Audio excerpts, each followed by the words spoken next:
on this second lesson, we're going to create a couple more icons. So first one we're going to create is going to be a lifesaver. So we're going to go into an ellipse tool, create a circle. So just constrain the proportions and have one with a width and a height of 78. Let's click again to create another one that is going to be 33 by 33. I'm going to select both of them, click on the bigger one to make it a key object, and align horizontal and vertically. Now I can select this, go to my Pathfinder, and if you don't see it again, go to Window, Pathfinder, and use this second option which is called minus front. Now this only works if the smaller circle is on the front, so make sure that that is the case.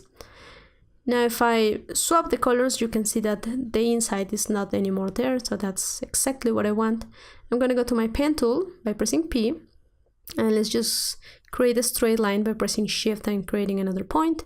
Now I can go to my rotate tool, click really in any path of the part here, and just rotate it around by pressing Alt and Shift. Now with that, I can create a copy. I can keep doing this by pressing Alt and Shift, or simply press Ctrl D to repeat the last command. Now that I have this, I can really select everything. But this depends really in the type of lifesaver you want. So you could actually remove this and have one that is simpler. I don't want that, so I'm just going to undo. And now I'm going to select everything, go into my Pathfinder options and find this one that is called divide. And what it's going to do is use all the shapes and divide them, but it's also dividing the ones in the inside. Now if I move it, you can see that everything moves because it's grouped, so just go right click on group, and I can select everything on the inside and just delete it because I don't need it. Now let's swap the stroke with the fill, select every other one and fill it with a light color. Now if you use white, you're just going to lose it, so I'm just going to go with this light pink, and I'm selecting the other ones and select this magenta color.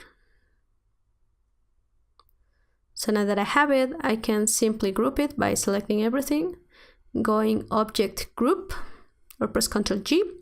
You could rotate this a little bit if you want, so that it's not perfectly symmetrical.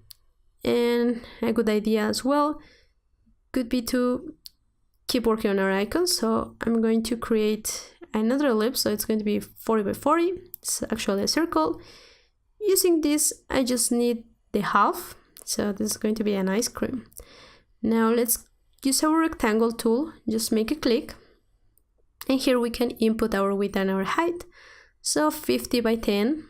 Now let's move it here and align it properly, just both shapes.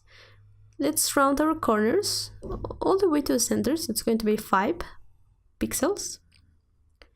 And now I want to create a rectangle, and to do that I could use either the star or the polygon tool. I'm going to use the polygon for now. So just change the number of sides to 3. The radius for now, it doesn't really matter, so I'm going to change it. I'm going to go to one of the corners and while pressing Shift, rotate it so it's facing down. Now let's change the width to a value of 38 and our height to 60. And now we can align everything. And let's just add the right colors, but first this point I just want to round it with my direct selection tool. And here you could input a value if you want, like for example maybe 5, but that is too much for me, so let's just keep it at 3.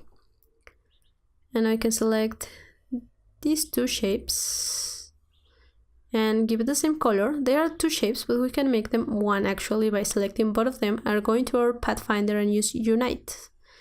Now let's change the color for this to an orange one and let's send it back. And now we have our ice cream. Now you want to make sure that if we select it, it moves everything. So let's select everything and go Object Group and do the same with our ice cream. So in the next lesson, we're going to keep working on our icons.